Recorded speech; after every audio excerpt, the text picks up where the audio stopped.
আমরা যত গুনাহ করি গুনাহকে দামা সাফা দেই, কেউ যাইতে জানতে না পারে। আর সাহাবায়ে কেরাম গুনাহ করে কেউ ধরে আনা দরকার হতো না, কেউ সাহাবায়ে কেরামকে অ্যারেস্ট করার দরকার হতো না, কোন বাহিনী প্রেরণ করার দরকার হতো না।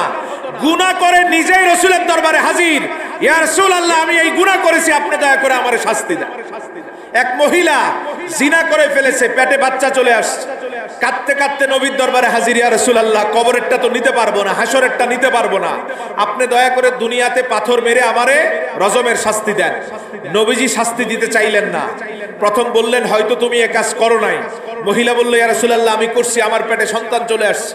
নবীজি বলছেন সন্তান যেহেতু চলে আসছে, এই সন্তান তো নিষ্পাপ, তার তো কোনো গুনাহ নাই, অতএব যতক্ষণ সন্তান দুনিয়াতে না আসে ততক্ষণ তোমারে আমি শাস্তি দিব না।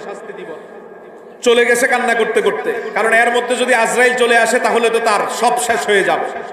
দুনিয়ায় যদি এই শাস্তি নিয়ে না যায়, কবরে তো আল্লাহ শুরু করবেন, এটার কোনো শেষ হবে না। আল্লাহর দরবারে কান্না করতেছেন, আল্লাহ শাস্তি না পেয়ে তুমি আজরাইলকে পাঠাইও না। সন্তান প্রসব করছে, এই সন্তান নিয়ে নবীর দরবারে হাজির, হাঁটতে হাঁটতে খোরাতে খোরাতে এসে রাসূলুল্লাহর দরবারে হাজির। সদ্য জন্মকৃত সন্তানটার রাসূলের সামনে পেশ করে বলেন ইয়া রাসূলুল্লাহ এই যে সন্তান যার কারণে আপনি আমারে শাস্তি দিতে পারেন নাই, আজকে সন্তান জন্মগ্রহণ করেছে, এখন আমারে শাস্তি দিয়ে দুনিয়ার থেকে বিদায়ের ব্যবস্থা করেন। সন্তানের মায়া করেন নাই, জীবনের মায়া করেন নাই, একটাই ভয় কবরটারে কিভাবে নিরাপদ করা যায়। আল্লাহর হাবিব সাল্লাল্লাহু আলাইহি সাল্লাম আবার ফিরাই দিলেন এই কথা বলে, যেই সন্তানটা দুনিয়ায় আগমন করেছে এই সন্তানের 2 বছরের দুধের দায়িত্ব আল্লাহ তোমার কাছে অর্পণ করেছেন। সন্তান যতদিন দুধ খাওয়া বন্ধ না করে আমি রাসূল শাস্তি দিব না। মহিলা আবার মনটা খারাপ করে চলে গেলেন, কান্না করে আল্লাহর দরবারে বলেন রব্বুল আলামিন দুনিয়ার শাস্তি না নিয়ে যদি কবরে যাই তাহলে আমার শাস্তির কোনো অন্ত থাকবে না।